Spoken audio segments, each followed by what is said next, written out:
Le campus Eiffel à Paris regroupe plusieurs écoles de commerce, d'ingénieurs, de formation continue et de sciences politiques. Chaque année est organisée en son sein une dictée.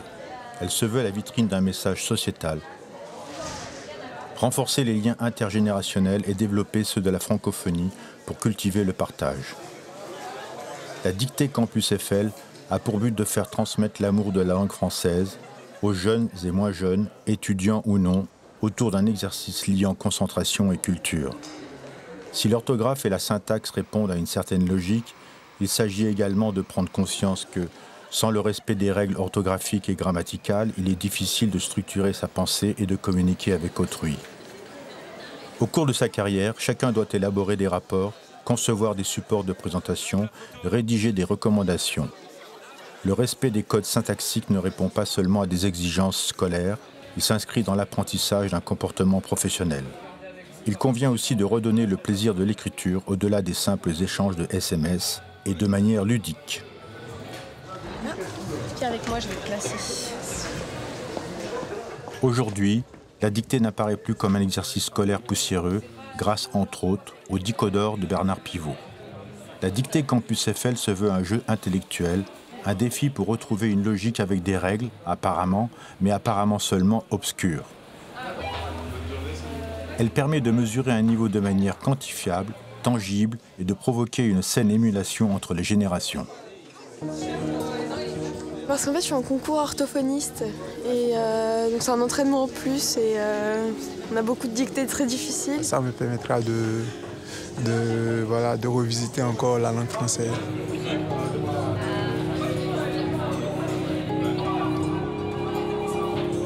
Parce que rester une semaine sans participer à une dictée m'est absolument insupportable. J'aime bien faire les genres de dictées, bien connaître sa langue, bien connaître les règles de grammaire, c'est toujours utile. 3964. Et on va se mesurer à des plus jeunes que nous, donc on verra ce que ça donne. C'est assez amusant. Et on se fait plaisir en venant ici. Je pense qu'aujourd'hui, si on ne manie pas l'orthographe et la langue française, on est tout de suite catalogué. Faire une faute sur un mail pour un client, ça décrédibilise totalement le contenu et après c'est perdu. Le contact avec ce client, forcément, il est décrédibilisé. Donc aujourd'hui, je pense que l'orthographe partout, que ce soit dans la finance, que ce soit dans la culture, c'est vraiment très important. Bon, la dictée, c'est quelque chose d'important si la dictée est intelligente, ce qui n'est pas évident. Parce que vous avez deux conceptions de la dictée. Vous avez la dictée couperet, la dictée qui est faite pour sélectionner, pour éliminer des élèves qui maîtrisent mal la langue française.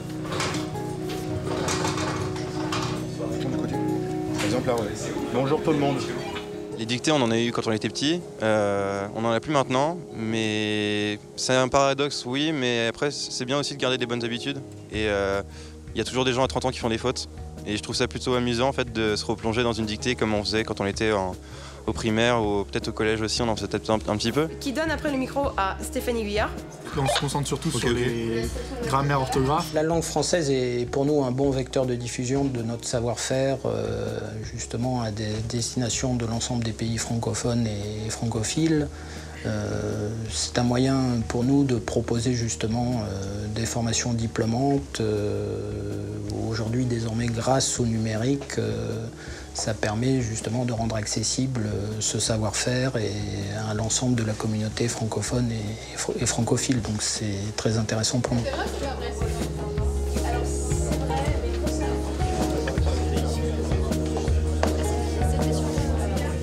Je pense que c'est bien aussi de l'ouvrir pour les étrangers parce que la francophonie, c'est un immense défi.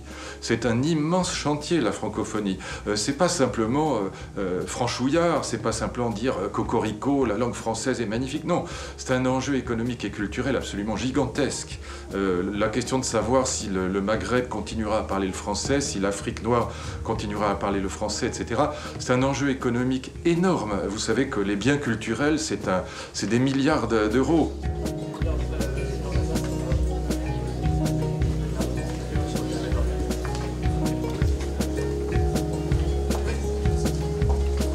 La génération Y avec les textos, avec les chats, je suis pas sûr que justement on avance et que ça soit une progression depuis les années 90, 2000, 2010 Mais voilà, grâce à des événements comme ça, par la dictée, par la sensibilisation, je sais que dans les écoles, à l'ECE, il y a des cours d'orthographe, de grammaire, de français. Et moi justement, on essaie de rehausser le niveau. On a croisé les chiffres du ministère de la Défense et ceux du ministère de l'Éducation nationale. On a quand même environ 35% de nos enfants qui sont en très grande difficulté ou en difficulté moyenne, quelquefois très très grande. C'est évidemment variable dans ces 35%. Il y a une hiérarchie des difficultés. Mais en gros, 35% de nos enfants qui sont en difficulté de lecture et d'écriture à l'entrée en 6e. Et on retrouve les mêmes chiffres exactement aux journées d'appel pour la défense, donc quand ils ont 18 ans au JAPD. Et donc on voit bien que l'orthographe n'est pas acquise en 6e, c'est pas vrai. Et donc non seulement l'orthographe, mais même la lecture. Et donc on doit continuer à travailler tout au long de la scolarité.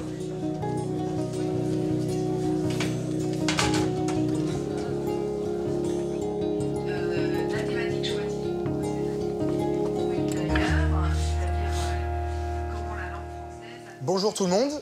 Tout d'abord, merci pour votre présence à cette dictée du Campus Eiffel 2015. Avant de commencer la dictée, je vais maintenant vous indiquer les personnes qui vont lancer avec moi ces festivités. Donc il y a Stéphanie Guyard. Je pense que les Français ont une vraie appétence pour les mots et la langue française et que d'ailleurs ça se manifeste par le succès que commence à avoir année après année cette semaine de la langue française où on voit que petit à petit effectivement il y a un nombre croissant d'événements. On a plus de 110 villes partenaires qui jouent le jeu cette année, plus de 200 librairies qui vont mettre en avant les livres autour des mots et des expressions de la langue française. En second lieu, il y a Lynn Sauman, ici présente aussi. Merci de votre présence, qui est linguiste à l'origine des Dicodores avec Bernard Pivot. C'est elle qui a créé et qui va lire cette dictée. Écrire une bonne dictée, c'est se nourrir de beaucoup d'idées, de beaucoup de mots, et puis ensuite d'écrire, voilà, d'un jet, et de revenir plusieurs fois, bien sûr, sur le texte pour vérifier tous les mots qui sont à l'intérieur. Éventuellement trouver des synonymes beaucoup plus compliqués, parce que quand même un niveau de difficulté à respecter. Et puis se sentir soi-même inspiré, c'est-à-dire on peut faire une dictée assez, je dirais, lourde parce qu'on va mettre des difficultés, mais on sent qu'elle ne va pas passer auprès du public. Il faut quand même une certaine légèreté pour qu'elle passe. Mais tout d'abord, je vais laisser la parole à monsieur Pierre Pariante, qui est le président du Campus Eiffel. L'idée, c'est à l'occasion d'un événement un peu symbolique et ludique, de fédérer nos élèves et au-delà autour de cet événement destiné à promouvoir bien sûr l'usage du français, mais aussi les bonnes pratiques en termes de communication et de faire en sorte que cet événement soit l'occasion pour un certain nombre de personnes dans ce campus, d'acteurs divers, que ce soit des professeurs, des partenaires et bien sûr nos élèves, de se retrouver autour de cet événement. Téléspectateurs, vous allez pouvoir participer à cette édition 2015. À vos stylos. Donc, bonne chance à tous. Je vous lis le texte. Recherche une dictée désespérément. Au Nunavut, j'ai fantasmé à gogo sur cette gageure. Faire un jour une dictée sans aucune faute. Que de notions j'ai su par cœur, comme les collocations, les labiodentales et les accords si sibyllins. Que de thésaurus j'ai compulsé. Et comme l'hypalage et la catacrèse que je me suis empressée d'emmagasiner m'ont passionné. Un professeur dont j'ai colligé les cours m'avait initié au français, moi qui parlais l'inuctitude. Qu'il soit béni, car je me suis engouée de cette marotte. Vivant en France présentement, je recherche une épreuve non pareille. Bien que mon ordinateur m'ait permis de surfer à l'envi sur le web, et quoi que j'ai pu trouver sur Wiki, point de ces concours congruents. Quelque exhaustif qu'aient paru les sites ciblés sur ce thème, des amalgames se sont produits et il m'a fallu dissocier la dictée de Prosper Mérimée, si récurrente, des textes des Dicodores, arrêtés net il y a une décennie. Le révéré pivot a surgi, puis un lien m'a conduite à Sauman, et ô miracle, la dictée ECE, manne bienvenue, s'est affichée. Eureka, bravo, grâce soit rendue à la sérendipité. Et me voici aujourd'hui dans cet amphithéâtre, avec au cou le gris-gris kitsch, acquis par les Inuits, mes parents, dans une kermesse invraisemblable. Me repaissant d'un bel et fol espoir, je suis déterminée à triompher des quasi-guet-apens cérébraux de la dictée de l'ECE. Ensuite, à moi la zénitude.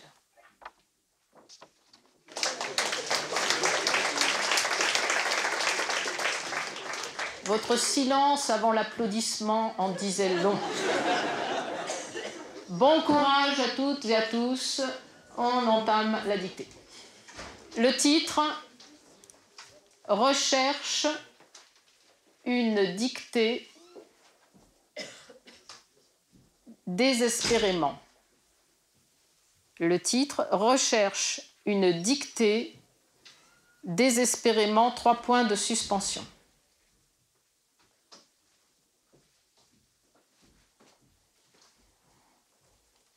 À la ligne. Au Nunavut, on peut aussi prononcer Nunavut. Donc au Nunavut, virgule. Au Nunavut, virgule.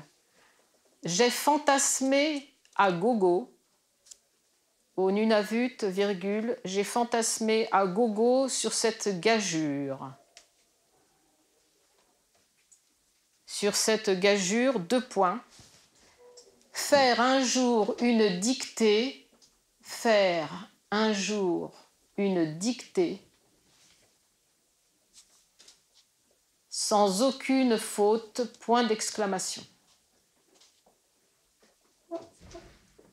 Faire un jour une dictée sans aucune faute, point d'exclamation.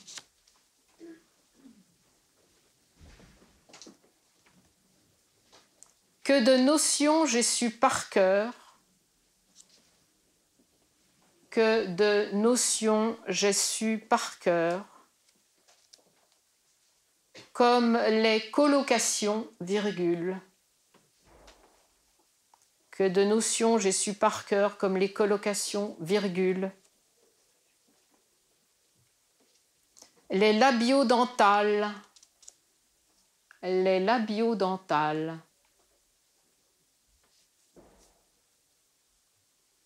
Et les accords sibyllins. Et les accords sibyllins. Point d'exclamation.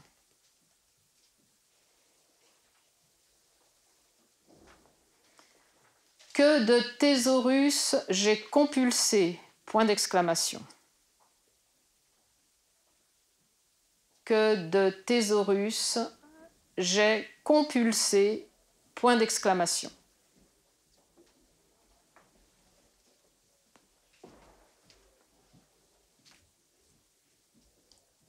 Et comme l'hypallage et la catacrèse, virgule, et comme l'hypallage et la catacrèse, virgule,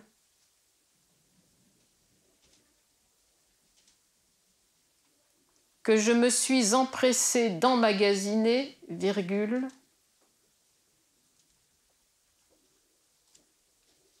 que je me suis empressé d'emmagasiner, virgule, un professeur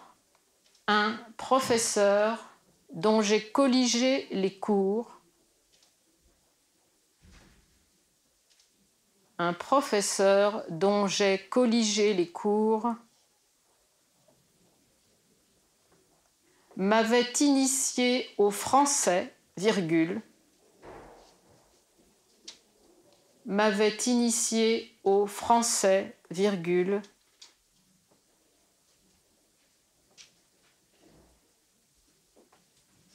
moi qui parlais,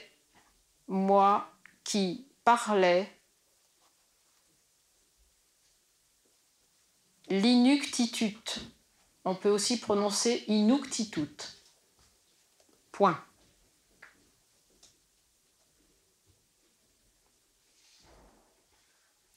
Qu'il soit béni, virgule, qu'il soit béni, virgule,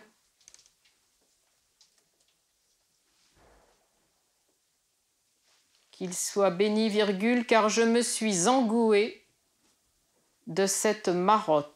Point. qu'il soit béni, car je me suis engoué de cette marotte. Point. À la ligne. Vivant en France présentement, virgule. Vivant en France présentement, virgule.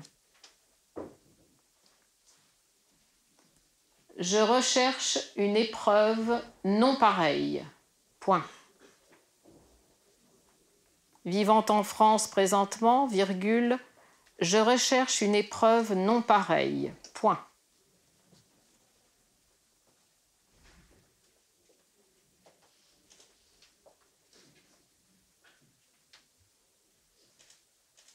Bien que mon ordinateur m'ait permis, bien que mon ordinateur m'ait permis de surfer, bien que mon ordinateur m'ait permis de surfer à l'envi sur le web, de surfer à l'envi sur le web,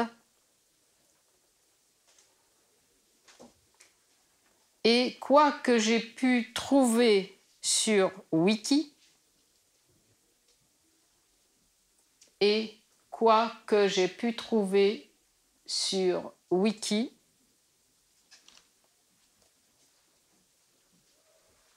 point de ces concours congruents, point d'exclamation.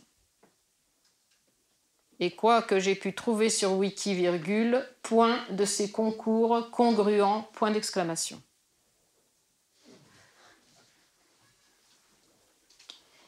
Quelque exhaustif qu'est paru, quelque exhaustif qu'est paru, quelque exhaustif qu'est paru les sites ciblés sur ce thème, virgule. Quelque exhaustif qu'est paru les sites ciblés sur ce thème, virgule.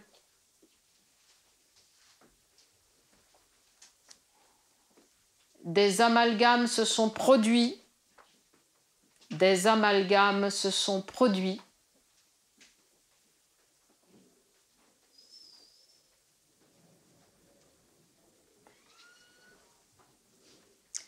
Et il m'a fallu dissocier, et il m'a fallu dissocier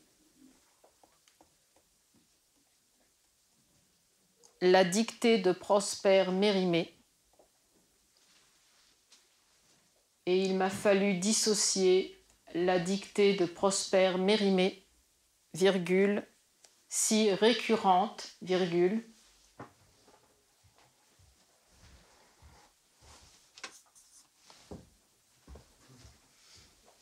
il m'a fallu dissocier la dictée de Prosper Mérimée, si récurrente, virgule, des textes des Dicodores. Comme c'est une marque déposée, je vous l'ai écrite sur le paperboard. Tout le monde ne voit pas. Alors je vais épeler Dicodore majuscule D majuscule I-C-O-S, plus loin, D apostrophe O-R. Ce n'est pas compté comme faute. Les textes des Dicodores, arrêtez net, arrêtez net. Il y a une décennie, point. Les textes des Dicodores, arrêtez net, il y a une décennie, point.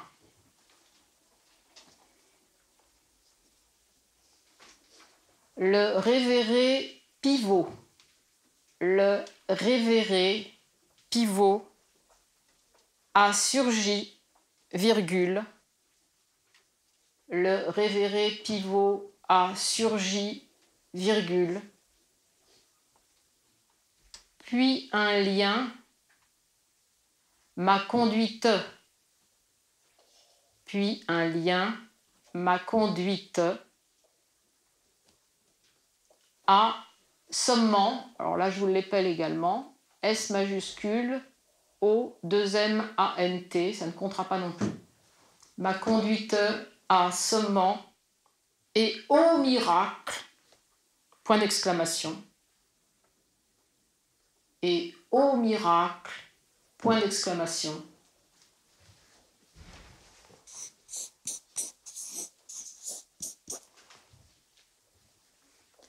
La dictée ECE, virgule, la dictée ECE, E majuscule, C majuscule, E majuscule, virgule, man,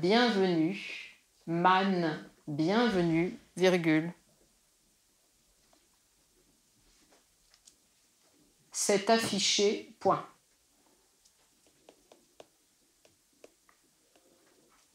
Eureka, point d'exclamation. Eureka, point d'exclamation. Bravo, point d'exclamation. Grâce soit rendue à la sérendipité. Point d'exclamation.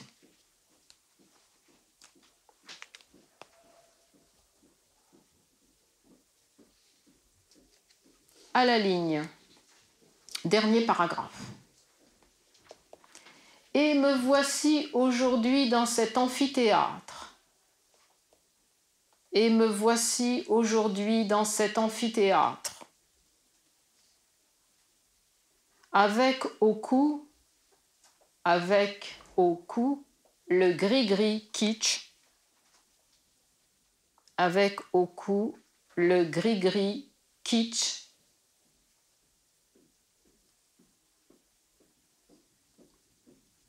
Acquis par les Inuits, virgule, acquis par les Inuits, virgule, mes parents, virgule, acquis par les Inuits, virgule, mes parents, virgule, dans une kermesse invraisemblable, point. Me repaissant d'un bel et fol espoir, me repaissant d'un bel et fol espoir.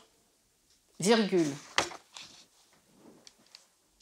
Me repaissant d'un bel et fol espoir, virgule. Je suis déterminé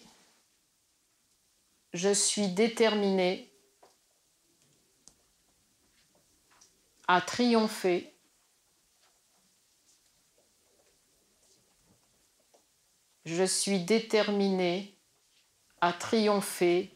des quasi-guet-apens cérébraux,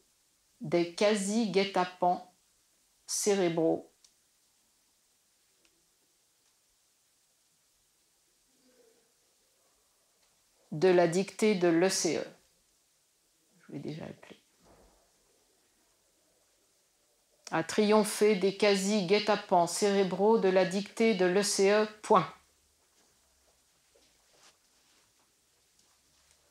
Dernière phrase. Ensuite, virgule. À moi la zénitude, point d'exclamation. Ensuite, virgule. À moi la zénitude, point d'exclamation. Voilà. Vous allez pouvoir faire reposer vos poignets. Je vais vous relire la dictée. Donc tout ce qui est écrit au tableau ne compte pas. Hein. Donc il ne pourra pas y avoir de faute, même si vous aviez par hasard mal orthographié. Le titre, recherche une dictée désespérément, 3 points de suspension. À la ligne. Au Nunavut ou autre prononciation Nunavut. Virgule. J'ai fantasmé à gogo sur cette gageure. 2 points. Faire un jour une dictée sans aucune faute. Point d'exclamation. Que de notions j'ai su par cœur, comme les collocations, virgule, les labiodentales et les accords si sibyllins, point d'exclamation. Que de thésaurus j'ai compulsé, point d'exclamation. Et comme l'hypalage et la catacrèse, virgule, que je me suis empressé d'emmagasiner, virgule, m'ont passionné, point d'exclamation. Un professeur dont j'ai colligé les cours m'avait initié au français, virgule, moi qui parlais l'inuctitut. Autre prononciation, inuctitut. Point. Qu'il soit béni, virgule, car je me suis engoué de cette marotte, point, à la ligne. Vivant en France présentement, virgule, je recherche une épreuve non pareille, point. Bien que mon ordinateur m'ait permis de surfer à l'envi sur le web, et quoi que j'ai pu trouver sur Wiki, virgule, point de ces concours congruents, point d'exclamation.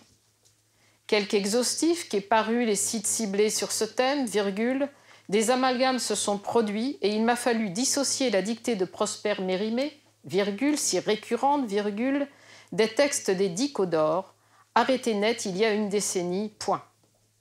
Le révéré pivot a surgi, virgule, puis un lien m'a conduite à Somman, et ô miracle, la dictée ECE, virgule, manne bienvenue, virgule, s'est affichée, point.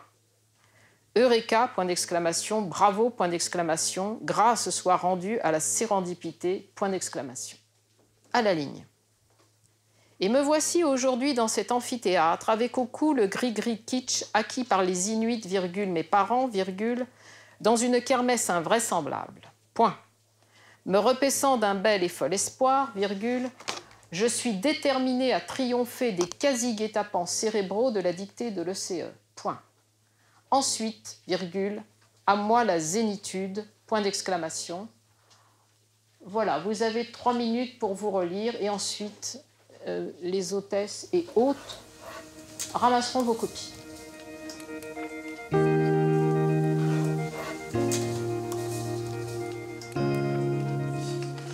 Combien de fautes alors? Je sais, une dizaine ou plus.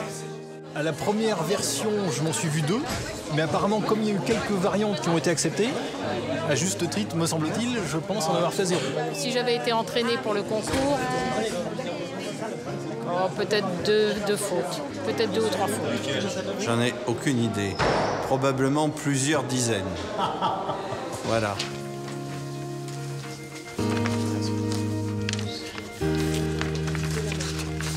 Est-ce que tout le monde a rendu sa copie?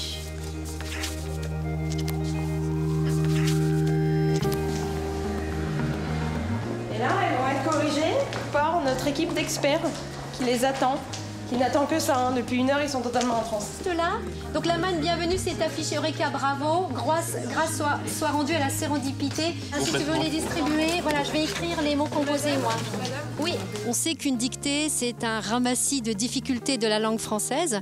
Et à partir des erreurs rencontrées par les étudiants, ça permet de revenir sur les points grammaticaux et puis sur tout ce qui est purement lexical, l'ouverture culturelle des expressions.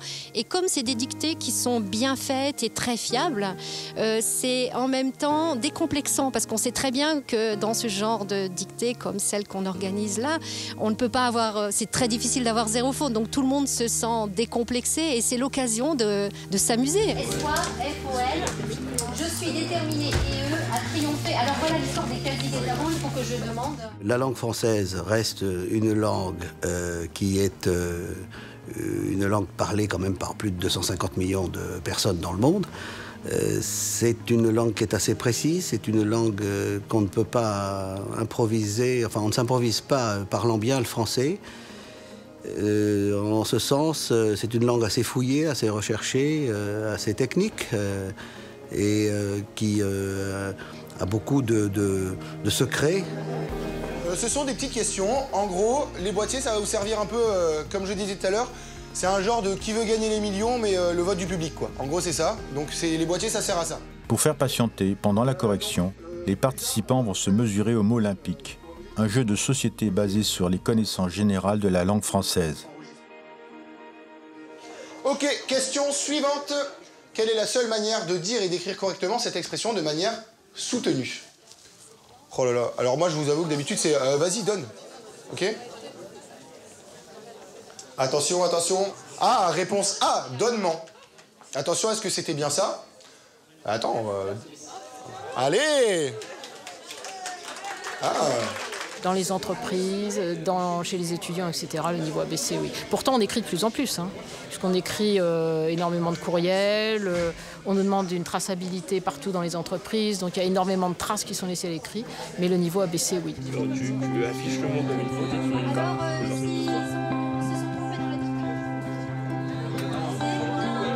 Je suis content de ne pas avoir fait cette dictée, parce que c'est un peu une souffrance, donc bon.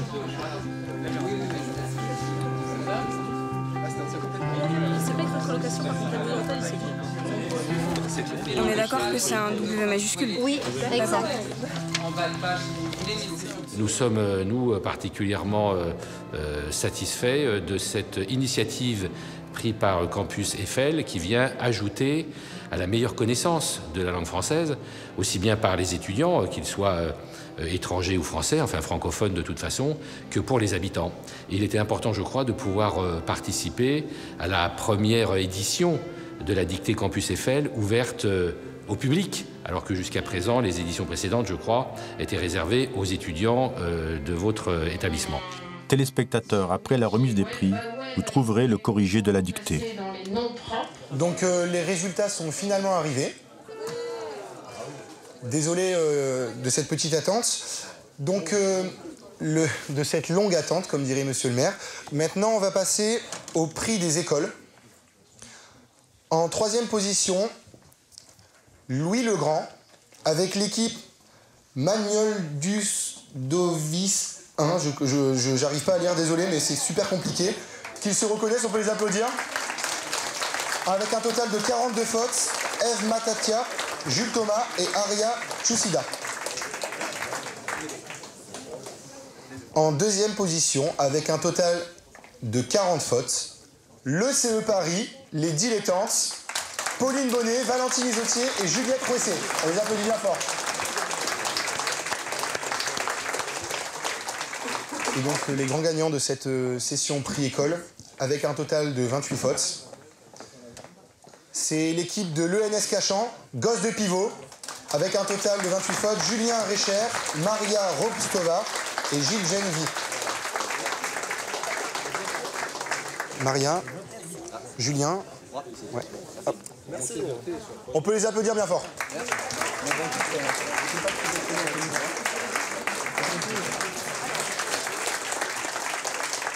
D'accord, donc maintenant, je vais passer au prix texte-auteur, c'est-à-dire les moins de 26 ans en individuel. Donc, je vais partir du 20e. Il y a plusieurs ex-aequo comme précédemment. Donc, 17e ex-aequo, Pauline Bonnet de l'ECE Paris, Jean-Paul Bzaïb, Clément Delecourt, Clémence Mouillet-Richard, Aude Barietti, Louise Bossuet et Damien Lopez. On les applaudit bien fort. 5e ex-aequo, Juliette Rouessé avec 9 fautes et Maria Roupstova.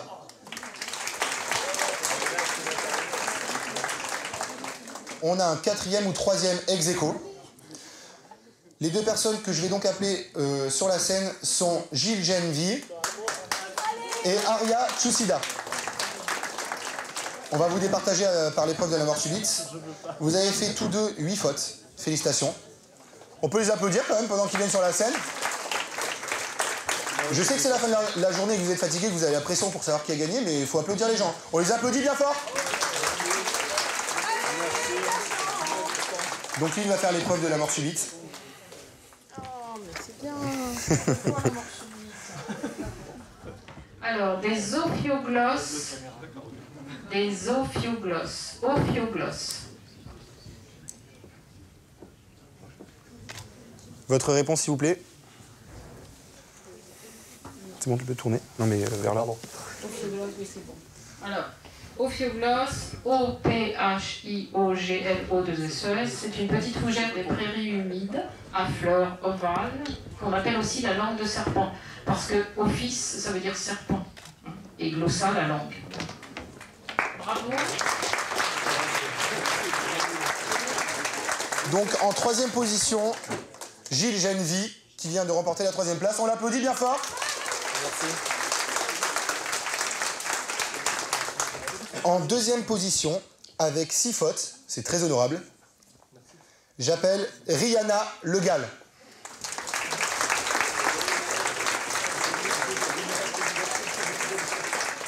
Donc nous arrivons à la première place. Donc pour remettre ce titre, je vais appeler Anne-Catherine Chaumel de l'entreprise aussi, qui est aussi partenaire de notre dictée.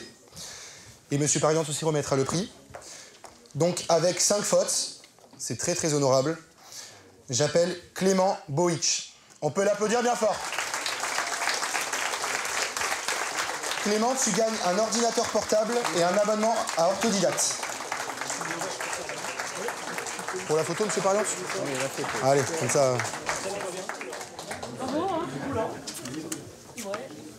Ok, donc maintenant je vais annoncer les résultats en individuel. Donc on va commencer par les résultats des plus de 26 ans, le prix Scribe. Donc comme vous pouvez vous en douter, il y a plusieurs ex-aequo. Donc on va annoncer les noms à partir du 20e pour aller jusqu'au premier. Ok, donc 20e ex-aequo, Gaël Picu.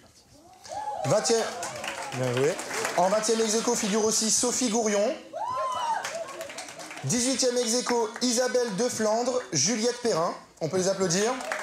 8e, Sandrine Guillet. On l'applaudit. 7e, Laurent Moreau. Je vais maintenant annoncer le grand vainqueur du prix Scribe, c'est-à-dire les plus de 26 ans. Il a fait seulement une faute, donc très bonne prestation.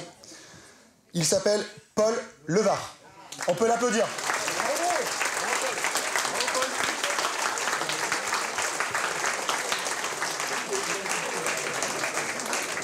Alors, je ne connais pas la faute que M. Levard a faite. Il ne sait pas non plus. Il a oublié le mot. Voilà. Il a oublié un article, c'est vraiment pas une faute. Voilà, mais c'est le règlement, donc voilà. Donc, raison de plus pour l'applaudir encore une dernière fois. Et ce café-là, M. Levard, c'est typiquement une faute de champion. On l'applaudit bien fort. Et on vous entend pas applaudir là, on applaudit. Voilà. Demande-lui s'il veut dire un mot. Monsieur Levard, est-ce que vous voulez dire un mot? Monsieur Levard, est-ce que vous voulez dire un mot? Un mot? Un mot ou deux, hein, comme vous voulez. Un mot. Merci. Voilà. Bien sûr, je suis ravi d'avoir gagné le premier prix, mais je suis surtout ravi d'avoir participé et de voir que cette dictée a fait venir pas mal de monde, surtout des jeunes. Hein, pour des gens de ma génération, ça fait plaisir. Et donc, je souhaite longue vie à cette dictée et à l'année prochaine.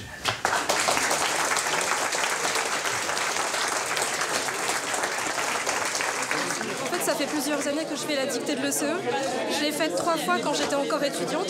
Et maintenant que la dictée est ouverte à tout le monde, je m'y suis réinscrite. Je suis déçu parce que j'avais justement un challenge avec celui qui fait 3e cet après-midi en scribe. Et il fait 4 fautes, donc bon, voilà, je lui paye un coup malheureusement. Elle était intéressante, je l'ai trouvée assez costaud malgré tout. Donc certains mots m'étaient inconnus. Et donc j'ai dû me relire plusieurs fois. Au Nunavut. Alors le Nunavut, c'est un territoire au nord du Canada qui s'étend sur 1 900 000 km² avec à peu près 39 000 habitants, dont 17 500 Inuits. Les Inuits, pourquoi les Inuits? Tout simplement parce que la 20e semaine de la langue française nous obligeait à utiliser 10 mots, dont celui-ci, les Inuits, sur lequel on reviendra à la fin. J'ai fantasmé. Fantasmé, c'est un participe passé, mais comme il n'y a pas de complément d'objet direct placé avant, fantasmé est. Agogo, voilà une locution familière qui n'est plus guère utilisée aujourd'hui. Ça vient de l'ancien français gog, qui voulait dire plaisanterie, réjouissance. Donc agogo, géo. Ça voulait dire en abondance. Hein. Quand on boit agogo, c'est qu'on boit énormément. Gageure. Alors gageure, la prononciation est bien en U, hein, contrairement à ce qu'on peut entendre parfois chez les personnes dans la vie courante. Il s'écrit de 2 façons maintenant, puisque le petit Larousse admet également un tréma sur le U. Sinon, il s'écrit G-E-U-R-E. Une gageure, c'est une sorte de défi insensé hein, qu'on se lance. Et il vient du verbe gager, tout simplement. C'est un nom féminin. Sans aucune faute. Ah, voilà un emploi très intéressant de aucun et aucune, puisque aucun, aucune est toujours au singulier. Ne se met jamais au pluriel devant un mot qui est au singulier. Le seul cas où vous aurez, et ça c'est un piège de la langue française, un S à aucun ou à aucune, c'est qu'il est suivi d'un nom masculin ou féminin, mais toujours au pluriel. Par exemple, vous direz aucune représaille. On ne peut pas dire une représaille, on dit des représailles. Donc dans ce cas, vous mettrez un pluriel à aucun, aucune, mais pas ici, puisque faute est un nom qui existe au singulier. Que de notions j'ai su par cœur? Su. J'ai su quoi? Des notions placées avant, donc le participe passé su s'accorde au féminin pluriel. Par cœur, c'est le cœur hein, en tant qu'organe, mais en tant qu'organe de la volonté. C'est pour ça que quand on apprend par cœur, c'est qu'on est guidé par la volonté de ce cœur qui est une sorte de moteur, qui nous aiderait donc à retenir les choses, comme les colocations. Alors, voilà un terme linguistique, colocation, qu'il ne faut pas confondre avec la colocation, c'est-à-dire la personne qui habite avec une autre dans un même logement, qui là s'écrit avec un seul L, tandis que la colocation dans la dictée s'écrit avec deux L. C'est une association de deux mots. Par exemple, vous allez dire pain blanc, pain bi, etc. Ou pain noir, ça existe aussi. Donc, c'est deux termes qui fonctionnent toujours ensemble. C'est ça une colocation. Les labiodentales. Alors, les labiodentales, c'est par exemple le F et le V, de labio qui veut dire lèvres et dental qui veut dire dents. C'est quand vous articulez certaines consonnes en utilisant les lèvres et les dents, comme le F et le V. Sibyllin. Alors, sibyllin veut dire obscur, mystérieux. C'est un mot qui vient de la Sibylle. La Sibylle, dans l'Antiquité, c'était une personne qui prédisait l'avenir. Alors, attention à l'orthographe, hein, le I d'abord et le Y après. Donc, S-I-B-Y-2-L-I-N-S. Que de thésaurus. Thésaurus, c'est un mot qui vient du latin, qu'on pouvait écrire avec ou sans accent aigu sur le premier E. Enfin, il n'en a qu'un, d'ailleurs. C'est un mot qui veut dire trésor, et c'est une compilation de mots. Une sorte de dictionnaire, de catalogue, si vous voulez, de mots qui sont normalisés. J'ai compulsé quoi? Les thésaurus, le participe passé compulsé s'accorde avec thésaurus, qui est placé juste avant, donc ES. Et ensuite, nous avons hypallage et catacrèse. Alors voilà, deux figures de style. L'hypallage, c'est une interversion, c'est-à-dire que vous allez donner dans un texte, vous allez attribuer des mots à un mot d'une phrase, alors qu'il devrait être attribué à d'autres mots. Alors, je vais vous donner un exemple concret, parce que ce n'est pas facile à comprendre. On va dire enfoncer son chapeau dans sa tête, alors qu'il aurait fallu dire enfoncer la tête dans son chapeau. Et l'autre figure de style, la catacrèse, alors c'est une sorte de métaphore, c'est-à-dire une image. On prend le sens figuré d'un mot. Par exemple, vous allez dire les flancs d'un navire. Les flancs, d'habitude, c'est attribué à un être humain. Et là, vous allez l'attribuer à une chose ou à un objet. Les flancs d'un navire, les pieds d'une chaise, c'est pareil, ou les ailes d'un avion. Voilà, d'habitude, ces mots-là sont attribués soit les ailes à un oiseau, les flancs à un être humain, et ils vont être attribués à un objet. Je me suis empressée d'emmagasiner, participe passé d'un verbe essentiellement pronominal. Par conséquent, il s'accorde en genre et en nombre avec le pronom personnel « je » qui désigne une femme, donc empressé et « e ». Mon passionné, on passionné qui, moi, M', c'est toujours la femme qui parle à l'intérieur de la dictée, donc passionné et « e ». Un professeur dont j'ai colligé les cours, donc le verbe colliger est assez joli, on ne l'utilise pas suffisamment. C'est réunir sous la forme d'un recueil, donc colliger les cours, 2L-I-G-E. M'avait initié, là encore initié, c'est un participe passé utilisé avec avoir, donc qui s'accorde avec le M', placé avant, et qui est mis pour la femme, donc initié et E. Moi qui parlais à yes, hein, puisque le sujet... et qui, pronom relatif, mais qui a pour antécédent moi, la première personne, donc parler à yes. L'inuktitut, c'est la langue qui est parlée par les Inuits dans le nord et le nord-est du Canada. Qu'il soit béni, I, bien sûr, puisque le sujet est il, car je me suis engoué de cette marotte. S'engouer, c'est s'enticher de quelque chose. Par conséquent, engoué et E. Et puis marotte vient de Marie, de marionnette, donc c'est la raison pour laquelle il n'y a qu'un R et deux T. Vivant en France présentement, je recherche une épreuve non pareille. Non pareille, ça veut dire qu'il n'a pas son pareil, mais dans ce cas-là, non et pareil s'écrivent en un seul mot. Et épreuve non pareille va s'accorder avec épreuve, donc 2L, E à la fin. Bien que mon ordinateur m'ait permis, AIT bien sûr, parce qu'après bien que c'est le subjonctif, et permis IS. À l'envie, alors c'est une expression qui vient d'un vieux verbe d'ancien français, envier, qui avait une signification particulière, provoquer au jeu. Donc à l'envie, ça veut dire à qui mieux mieux, envie, I à la fin. Sur le web, alors web, on pouvait l'écrire avec ou sans majuscule, suivant les dictionnaires de référence. Et quoi que j'ai pu trouver, là encore, quoique, c'est quoi plus loin que, bien sûr, et qui est suivi du subjonctif. Donc, AIE, pu, PU, et trouver ER. Sur Wiki, la même chose que pour web, on pouvait ou non l'écrire avec majuscule.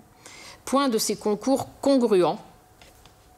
Alors, congruents, C'est ENTS. Pourquoi? Parce que ça vient d'un participe qui vient du latin, et en latin, c'était ENTIS. Par conséquent, c'est congruent ENT, qui signifie qui convient. Ce qui est congruent, c'est ce qui convient. Quelque exhaustif qui est paru les sites ciblés. Alors, quelque exhaustif, quelque peut être remplacé par si, donc quelque est toujours invariable dans ce cas. Exhaustif s'accorde avec le sujet les sites ciblés, qui est passé après, donc prend un S. Et qu'est paru, c'est le passé du subjonctif. Par conséquent, AIENT est paru U. Des amalgames se sont produits, verbe occasionnellement pronominal, s'accorde avec le pronom se qui est placé devant, qui est COD. Par conséquent, TS a produit. Et il m'a fallu dissocier la dictée de Prosper Mérimée. Donc là, Prosper Mérimée est très connu comme écrivain, bien sûr. Il a écrit Carmen, entre autres, La Vénus d'Île.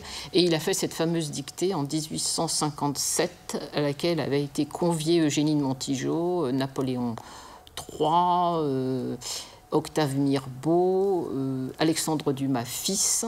Fameuse dictée de Mérimée, qui était très difficile, et sur laquelle beaucoup de personnes ont échoué. Donc voilà, Prosper ER, Mérimée EE, si récurrente. Récurrente, c'est qui se produit assez souvent. Donc récurrente prend 2 R. Les textes des Dicodores est une marque déposée, donc nous l'avions donnée, OS, OR. Alors les Dicodores, c'est une grande émission de télévision sur France 2, France 3, qui a duré de 1985 à 2005, fondée donc par Bernard Pivot, et donc Lynn Soman, qu'on verra après, qui est moi-même. Arrêter net, net ici est un adverbe, donc NET, ça veut dire arrêter nettement, il ne fallait pas le confondre avec un adjectif, donc il demeure invariable. Révérer Pivot, révérer, ça vient de révérence, donc c'est un coup de chapeau à Bernard Pivot. Pivot donc fait partie de la dictée, il est maintenant dans le dictionnaire, Bernard Pivot, non seulement pour apostrophe, pour les Dicodores, mais également parce qu'il est président aujourd'hui du prix Goncourt. Puis un lien ma conduite. Alors ma conduite, c'était le gros piège. Il fallait mettre un E parce que c'était une femme qui parlait, une Inuit en l'occurrence, et c'était là où on donnait la solution de tous les accords du texte. Et au miracle, alors le haut miracle ici, c'est un O d'incantation qui existe depuis le Xe siècle. Donc c'est O avec un accent circonflexe sur le O. La dictée ECE, manne, bienvenue. La manne, c'est ce que, en termes bibliques, c'était la nourriture qui avait été donnée dans le désert, qui était tombée du ciel dans le désert et qui a sauvé les Hébreux pendant leur exode.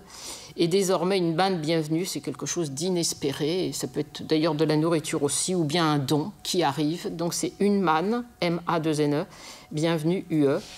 C'est affiché. Affiché, participe passé d'un verbe occasionnellement pronominal qui s'accorde avec le S apostrophe qui est placé avant. Et comme il s'agit de la manne, affiché et E. Eureka, c'est le fameux mot grec qui veut dire « j'ai trouvé », qu'aurait prononcé Archimède quand il a, dans sa baignoire, trouvé la loi de la pesanteur. Et grâce soit rendue à la sérendipité. Nous avons accepté grâce soit rendue soit au singulier, soit au pluriel. Alors, la sérendipité, donc, ça vient d'un conte du XVIIIe siècle qui s'appelait « Les aventures des 3 princes de Sérendipe ». Et dans ce conte, les héros trouvaient tout le temps, par accident, par sagacité, des choses qu'ils n'attendaient pas. Donc voilà, ça vient de là. Le mot est entré récemment dans les dictionnaires, et ça vient bien sûr de l'anglais. Et me voici aujourd'hui dans cet amphithéâtre avec au cou le gris-gris kitsch. Alors le gris-gris, c'est une sorte d'amulette de talisman chez les Africains. Alors il peut s'écrire de 3 façons. Soit gris-gris en un seul mot, soit gris, trait d'union, gris, G-R-I, G-R-I, soit dans le petit Robert, G-R-I-S, G-R-I-S. Donc les 3 graphies étaient acceptées. Alors kitsch, ça vient d'un verbe allemand qui veut dire rénover. Il pouvait s'écrire de 2 façons, soit K-I-T-S-C-H, soit TCH à la fin. Donc il y avait 2 graphies possibles dans nos dictionnaires. Quelque chose de kitsch peut être apprécié par les uns, déprécié par les autres. Après, c'est une histoire de goût. Ensuite, acquis par les Inuits. Donc là, les Inuits, c'était le peuple. Par conséquent, il fallait une majuscule à Inuit. Et Inuit, ça vient donc d'un mot Inuit. Inuit signifiant les hommes dans cette langue. Dans une kermesse invraisemblable, ça c'est un beau piège de la langue française, parce qu'au départ, invraisemblable c'est un mot assez connu, mais il a été formé à partir de vrai et de semblable, et on n'a pas doublé le S, ce qui fait que c'est un S entre deux voyelles, qui aurait dû se prononcer ZE et qui se prononce SE. Me repaissant d'un bel et fol espoir, me repaissant ça vient du verbe, c'est le participe présent de se repaître, qui veut dire se délecter, donc AI2SANT, d'un bel et fol espoir, bien devant un nom masculin qui commence par une voyelle, beau et fou deviennent belles, BEL, et folle, FOL. Par conséquent, il ne fallait surtout pas doubler les L, puisqu'on était devant un nom masculin. Je suis déterminée à triompher des quasi-guet-apens. Alors, quasi, quand il est placé devant un nom, se lie à ce nom par un trait d'union. En revanche, si quasi avait été devant un adjectif, eh bien, il ne prenait pas de trait d'union. Guet-apens, c'est un nom composé qui est au pluriel, donc il fallait un S à guet, apens en ayant un de toute façon. Et un guet-apens, ben, c'est un mot qui vient du Moyen-Âge, de l'ancien français, qui vient de aguet, être aux aguets, et du verbe apenser, hein, qui voulait dire réfléchir. Et un guet-apens, ben, c'est un piège qu'on manigance, qu'on pense longtemps à l'avance pour faire tomber quelqu'un. Cérébraux de la dictée de l'ECE. Et ensuite, à moi, la zénitude. Alors, la zénitude, c'est un mot qui est entré récemment dans les dictionnaires, qui pouvait s'écrire avec un « et » accent aigu sur le premier « e » ou comme zen, Z-E-N, donc sans accent aigu. Eh bien, l'état de zénitude, c'est un état où on est calme, où on est zen, en fin de compte. Voilà. Donc, c'est un état tout à fait de paix. Et c'est comme ça qu'on termine, justement, sur la paix, la zénitude, cette dictée de l'ECE 2015.